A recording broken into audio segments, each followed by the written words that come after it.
Welcome back to another edition of Wolvenreign. Today, we'll be reading the My Little Pony fanfiction called Veneer. The open-air plateau of the hive had been covered with canvas to protect it from the elements. It bore a striking resemblance to the type of large makeshift tents that Thorax and the others would erect for Queen Chrysalis out on the battlefield, back in the days of war. These were markedly different times. King Thorax stood among the rubble of the ancient throne, a once powerful artifact which no longer protected his people. It didn't feel right to clear the area of what remained of the sacred stone. Even to sit upon the wreckage seemed sacrilegious.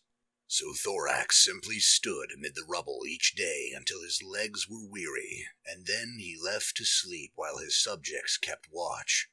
Eventually, the king intended to enlist outside help to restore the throne, assuming such a feat were even possible. It had only been 3 days since the Great Change, yet King Thorax was clearly fatigued. The days seemed to be getting longer, but it was late autumn, so he knew this wasn't the case. His legs were simply tiring sooner with each passing day. The love of his brothers sustained him, but it was thin in the air. Most of the changelings were clearly hungry. They seemed happy not to be starving, at least. Today, even the king himself felt peckish. Perhaps it was harder for changelings to generate love without beings of other races available to assist. It had only been 3 days, however, and he was unusually patient for a changeling. The others were still adjusting to their new bodies, and it would probably take more time for them to learn how to share love properly. "King Thorax?" came the voice of a guard, rousing his attention. Thorax didn't know how long the bug had been standing there, right in front of him. He dozed off while standing upright, as he tended to do a few times per day. "I am sorry, citizen. I have been tired lately," he said. The embarrassment in his voice was clear. Thorax was a poor changeling when it came to disguises. It was a defect which likely led to his defection in the first place, and ironically led him to become the leader of a people whose skills surpassed his own. Changelings were a people he did not exemplify. In fact, prior to the recent radical upheaval in the hive's social order, Thorax had been in many respects the least of all the changelings. Despite the king's bashful tone, the changeling before him showed no signs of disrespect. He stared reverently up to his new leader in the same way as any of his brothers. Thorax's natural form was imposing, perhaps even more so than Chrysalis had been. Large and strong, as bright and vibrant as she was dark and dismal, with massive mandibular horns, and magic flowing from all 3 of his chitinous cranial protrusions whenever he focused. He was still learning how to use his new magic, but even his clumsy attempts at telekinesis seemed to marvel his subjects. "There's nothing wrong with being tired, my king," said the changeling, bowing down. "You are our leader, and we understand the crown is heavy." King Thorax hated this kind of formality. He wasn't a leader by nature, even though he embraced his duty without hesitation. He'd been fated to rule, much like starlight glimmer and twilight sparkle before her. Unfortunately, it was nay impossible see what I did there? For Thorax to speak informally with his subjects. For one thing, he couldn't recognize a damned one of them since the Great Change. No buggy looked anything like they used to. After 3 days, King Thorax was still the only changeling every buggy else could recognize on sight. It didn't matter much, at least. None of the changelings had maintained friendships before the Great Change. Each of them needed to meet and get to know the others again, anyway. "Which one are you?" asked Thorax, as he used his magic to lift his subject's pastel-colored face to meet his gaze. "Stainclick," answered the subject, with a buzz of his shimmering wings. "But does that matter?" King Thorax smiled a weary grin. "Well, yes, I want to know you," he said. Stainclick grinned, but it lasted only a moment. "Sire, about that, I need to speak with you. It's about the love." Thorax nodded. I've noticed it's rather thin, yes. We need to implement some programs to teach our people how to share love more openly, he said. I've been working on the problem. You seem like a good bug to have on the execution team. Stainclick's eyes widened. I'm on it, my king. But, I think we really need to have that talk first. Yes, said King Thorax, looking a bit perplexed. In private, added Stainclick, his voice suddenly hushed. Oh, said Thorax, as he clicked his beak nervously. Well, all right, lead the way. Stainclick nodded and led the king down a tunnel into the hive, and through an alcove portal. They entered a very small bubble of stone, just as all the exits closed. The two changelings were surrounded on all sides by solid rock. Thorax instinctively knew they had about 10 minutes until the next portal freed them from the tiny room. Go ahead, said Thorax as he lay on the floor, no longer hiding his exhaustion. Stainclick remained standing. Yes, sire. It's about the love. It's pretty thin, as you know. Our people are hungry, said Stainclick. We're not starving like before, so it's still much better than lean times, but it's not as nice as a feed. Thorax nodded and sighed. I know. I think we can fix this with friendship training, he said. But it may take some time. We've only been like this for 3 days now. 4, corrected Stainclick. Right, 4, said Thorax with a small cough. Had it actually been 4 days already? He couldn't remember, but Stainclick's message began to sink in. Wait, Stainclick, are you concerned that our people are growing restless already? Stainclick shook his head. The opposite, my king. Every buggy would go to the ends of Equestria in your name. No buggy here holds fealty any longer to Queen you-know-who, he said. Right now is still much better than the worst of times. I'm sure your plans will make things better still. Thorax yawned and briefly flexed his tongue in a snake-like motion. I see. Well, that seems like good news. Why the secrecy, then? Although the chamber was sealed on all sides, Stainclick looked around him before responding. I apologize on behalf of everybody, Your Highness, but there's something we've been hiding from you. Oh, said Thorax, his neck drooping. Actually, I was a little worried about this. I've sensed that some of our people have been hiding things since the Great Change. How many of your brothers know about this secret of yours? Stainclick closed his eyes solemnly. All of them, sire. You are the last to know, he said, his voice cracking.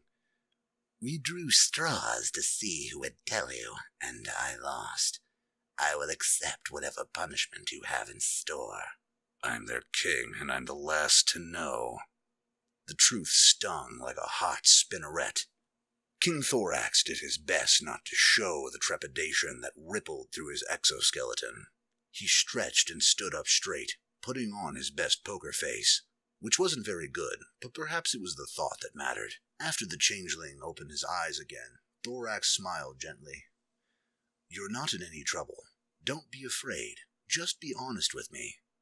Bless you, sire, said Stainclick. He winced briefly, then continued.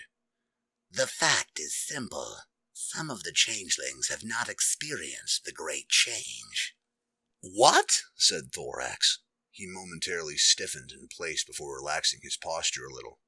Oh, you mean there are changelings we've yet to reach, like the ones on patrol away from the hive? Yes, I assumed that. The smaller changeling closed his eyes again and shook his head. No, sire. I mean those of us here with you now. Thorax looked horrified. That some of you haven't changed? But how? He gasped. Stainclick stood there, patiently waiting for his king to understand, but saying nothing. It took only a few moments. The truth struck Thorax like a falling boulder. It was so obvious. How could he have missed it?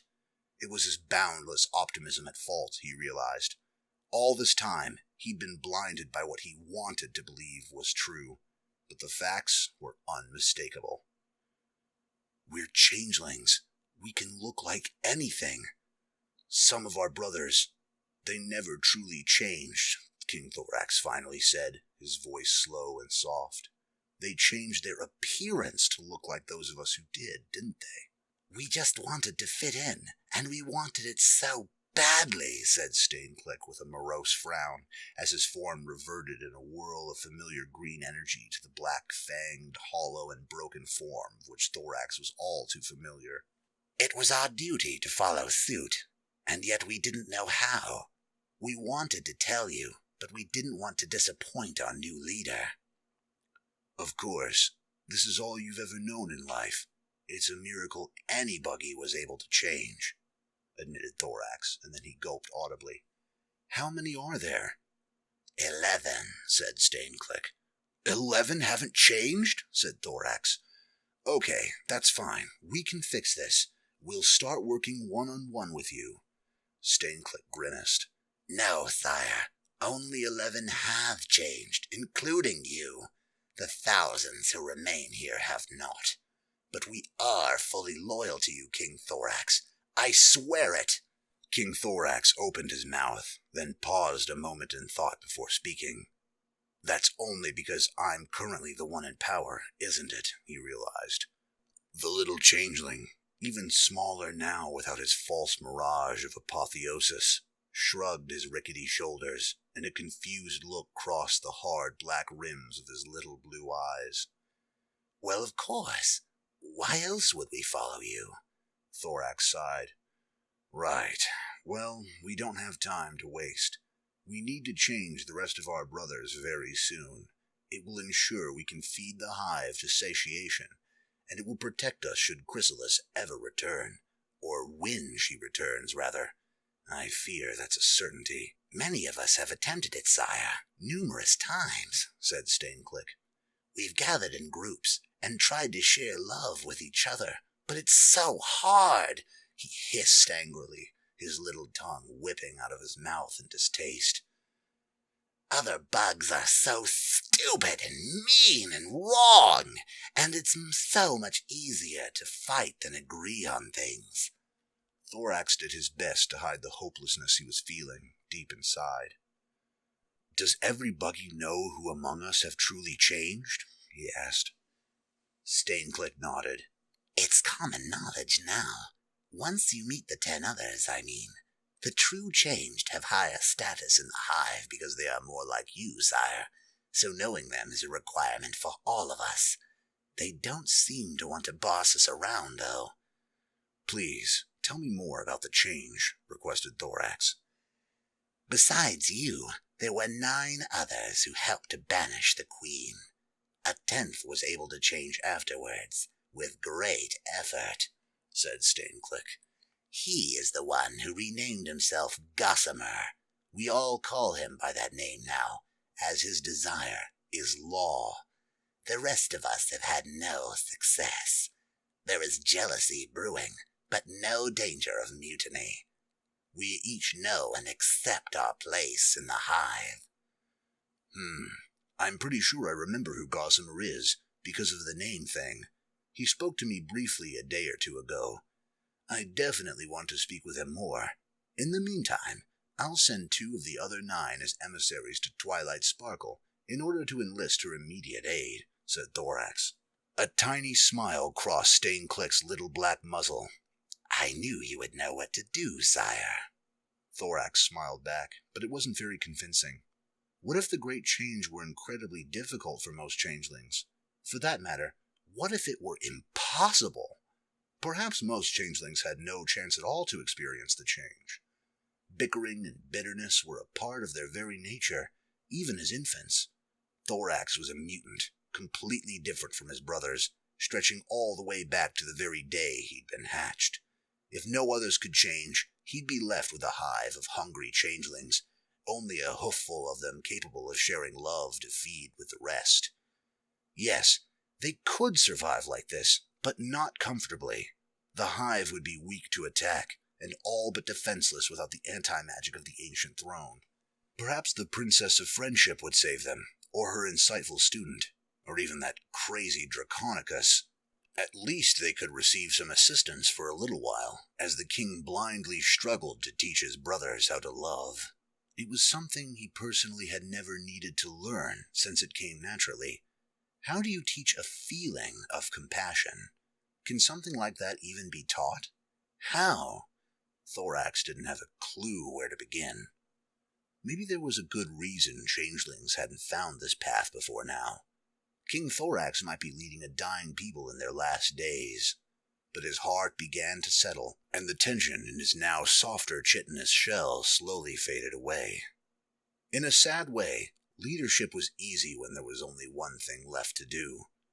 With that epiphany, his smile grew convincing and true, and he could see a hint of Stainclick's pleasure as the little changeling quietly fed upon his sire's compassion. Whatever the cost, King Thorax would love his subjects to the end. After all, he'd been born that way. Intro music and accompanying graphics put together by Annanychus and Regex Rationalist. And remember, please like, favorite, and subscribe, and let us know in the comments what you'd like me, Wolvenreign, to read next. You've been listening to Wolven Reads. Good night.